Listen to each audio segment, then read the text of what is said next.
have you guys back in 1 year anniversary. I'm going to cut my time short because I'm going to have Alana to moderate tonight, and also Dr. Rebecca. She says she has a few things to say to y'all. But let me start with Alana. She is the co-founder of Asia World Media and a business owner and a financial consultant. Today, I guess we're going to catch up with everybody. Alana, would you like to start since Rebecca's not here? Yes, so I just wanted to really thank you for all of you for being here tonight on this call. We know there's a lot going on, and I think that with our audience, they're really very interested in finding out like what you've been up to, what work is like, what school is like during the coronavirus pandemic since March of this year. So what we like to do is basically interview or like have a informal or formal conversation with each of you, just highlighting various aspects and things that you've been doing and to share with our viewers. Is that okay? Okay, great. And so I just want to basically just touch base for those that, for viewers that may not be familiar with what Miss Asia World is about. Miss Teen and Miss Asia World competition, as you know, our organization mission is to preserve and to promote Asian American culture first and foremost. We are committed to really advancing the Asian American women as they pursue their educational goals and careers, like each and every one of you are, and really to encourage that all women all over the world be an agent of change. Now, 2020 really has been historic. I don't think we have seen anything like it. If we go back and look, 1918 was a Spanish flu, and that's really over 100 years ago. So there are circumstances certainly not within our control. And today, we would like to just find out how all of you have been navigating these changes. From what I've read that with the UN, and this is according to the stats, that COVID-19 has disrupted schools at the primary, the secondary level, colleges at both the undergraduate and graduate level for more than 1 billion students worldwide, and that's with a billion.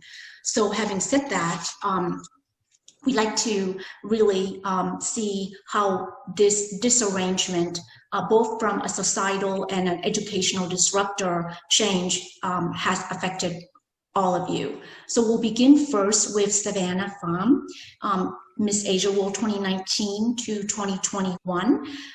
Savannah, I know from the last interview that you did, which was a beautiful video that you had with all four, the other three title holders, you were working on your doctoral degree in clinical psychology at Southern Methodist University in Dallas, Texas, which is one of the premier private college in the US.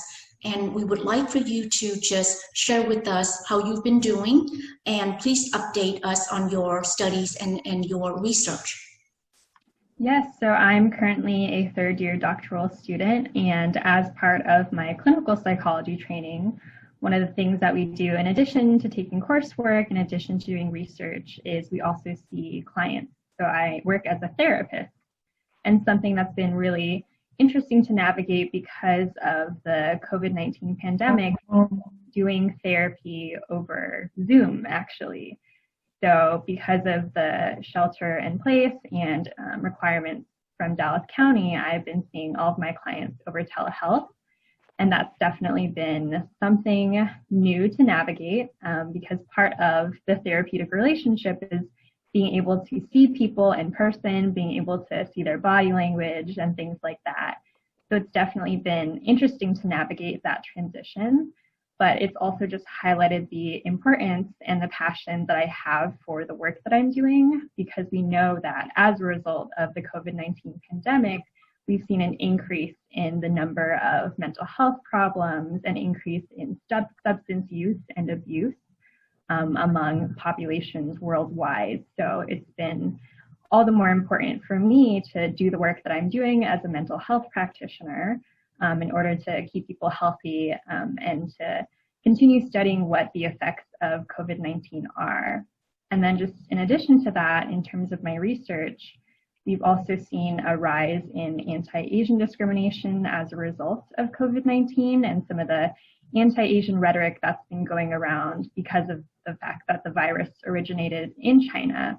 So because of that, I already study racial discrimination and its effects on people's health and mental health. And because of COVID-19, I've been trying to focus more specifically on anti-Asian discrimination, which has actually increased since March, unfortunately.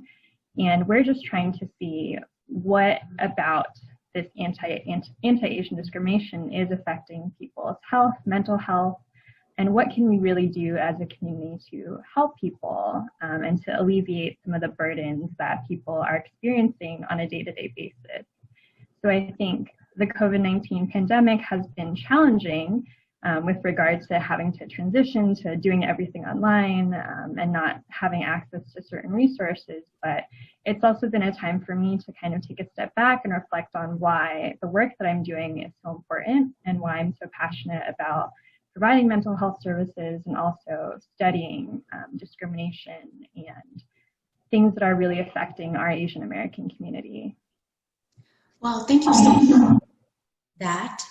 I just wanted to ask you, with the conference or therapy call, have you noticed, you mentioned there's a spike in these calls, is my understanding. I've read somewhere there's like 30 or some 35% spike in some parts of the country. What are your thoughts, and how those stats compare to where you're coming from? I would definitely agree that we've seen an increase in calls for clinic, and also just in general nationwide there's been increases in calls to crisis lines and to other clinics. So I think it's clear that there are a number of reasons why this pandemic is particularly challenging for people's mental health, whether it be more isolation, not being able to see friends, family, additional stressors like losing one's job, and just a lot of the anxiety and fear about what's going to happen, because every month it seems like there's something new going on in the world. So I think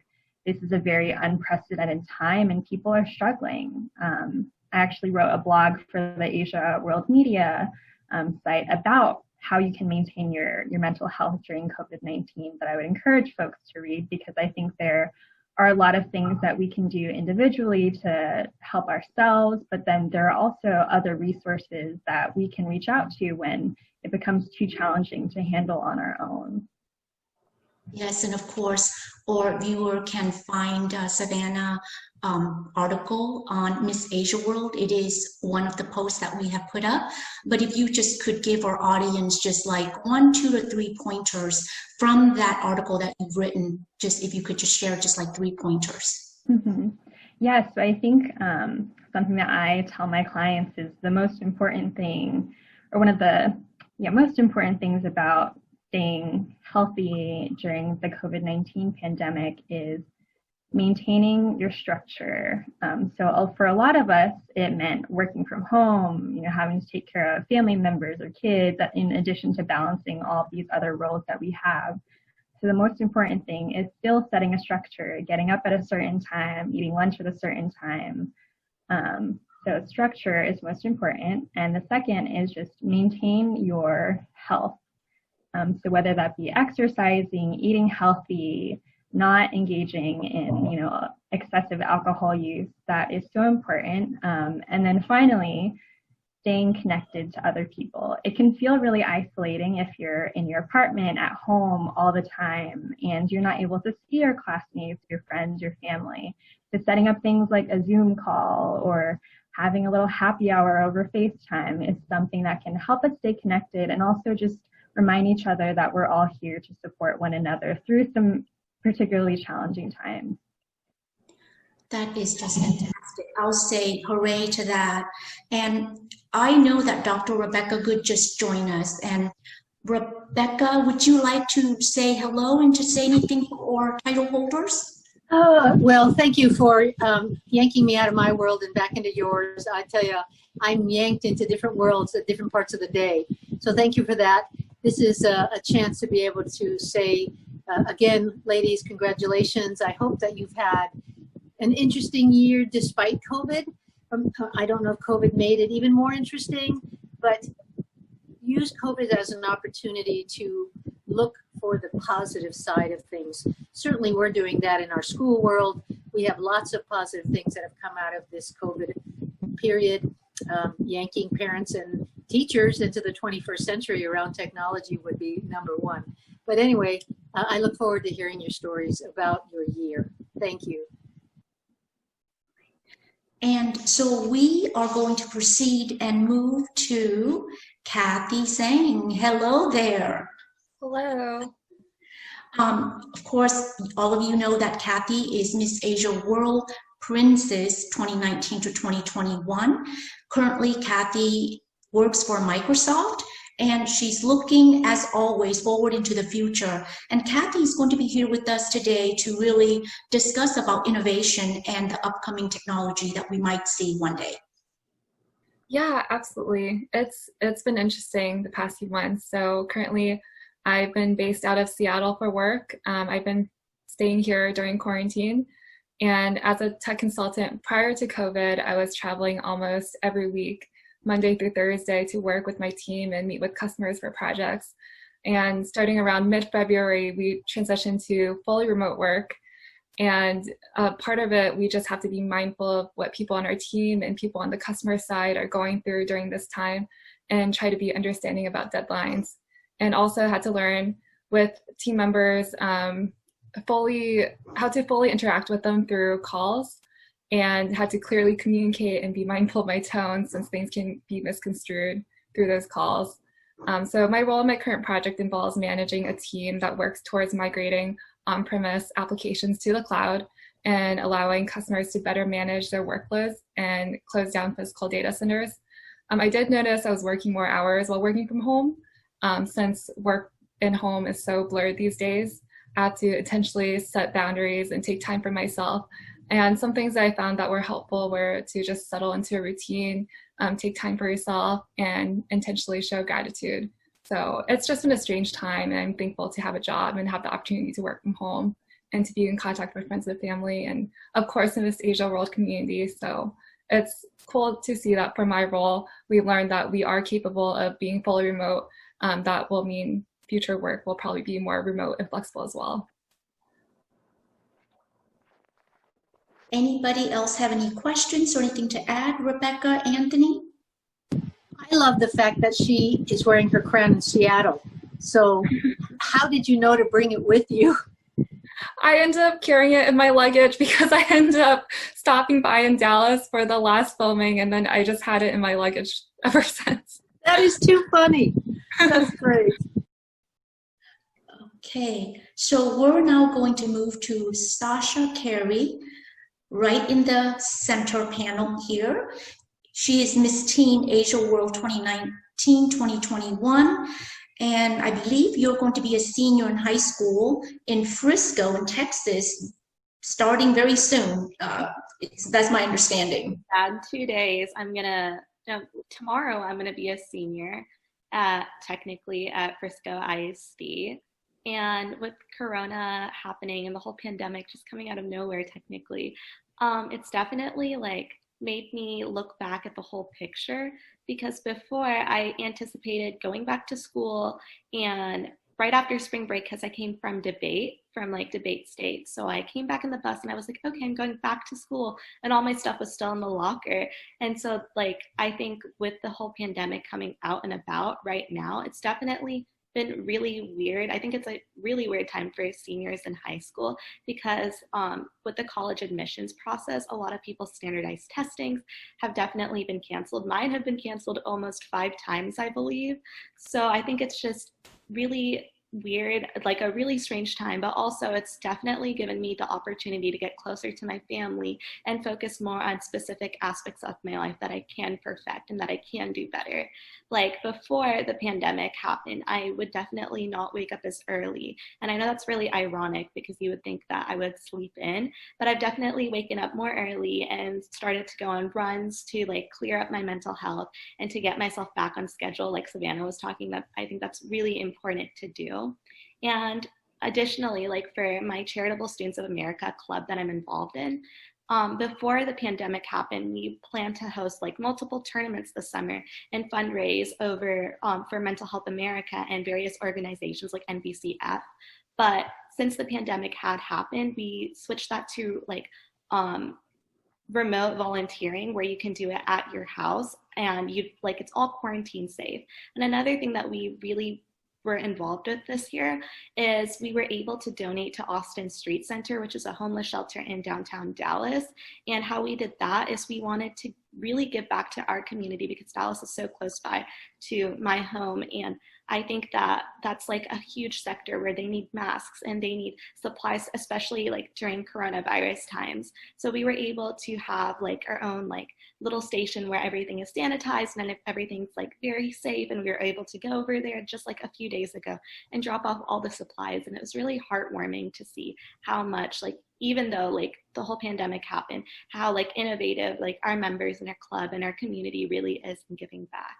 But that's just one thing. And like if I were to give advice to anyone right now, it would be definitely to make sure you take like a step back and look at the whole picture, because although like, yeah, I didn't have my standardized testing and yeah, I like couldn't meet friends and enjoy my summer basically, it's like definitely okay because I got closer to my family and I got closer to giving back to the community and I really have more time for myself to focus on improve things in my life. So you don't have to share with us or tell us, but have you kind of like honed down on the college that you're thinking about applying to? I think actually I've like looked at like obviously like all the colleges right now are, not all, but most colleges right now are switching into like getting their test optional. So it's like a really weird time, but I've definitely am settled on majoring in finance or marketing. So I'm like really looking at like the atmosphere of each college and I'm trying to figure out how far out I want to go because obviously I still want to be relatively close to my parents. So that's like, do I want to go in-state? Do I want to go out of state? So there's a lot of conversations happening at home. I think right now I'm just looking at I'm looking at multiple aspects of each college that I'm applying to. For example, with like UT Austin, it's really close by to home and they have a good business program. And it's like a hub where I can get a lot of opportunities to like get involved in my community. But at the same time, there's a lot of pros and cons to each school. But Well, I love the fact that you're planning and thinking well in advance. So we're really proud of that and very happy for you. We are going to be moving next to Lucy Lay, Miss Asia World Teen Princess 2019 to 2021. She is attending Lamar High School right here in Arlington, Texas. And Lucy, I was looking at the Lamar website and it showed that basically they're combining both virtual learning and then phasing in with in-person instruction is my understanding later on when the district feel like it's safe or when the school feel like it's safe. So what have your experience been in the shifting instructional paradigm where we're doing and learning remotely online, and then basically potentially moving into classes later on?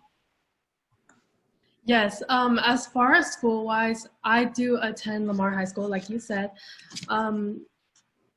To rewind, like many others, my last day of in-person school was the day before spring break.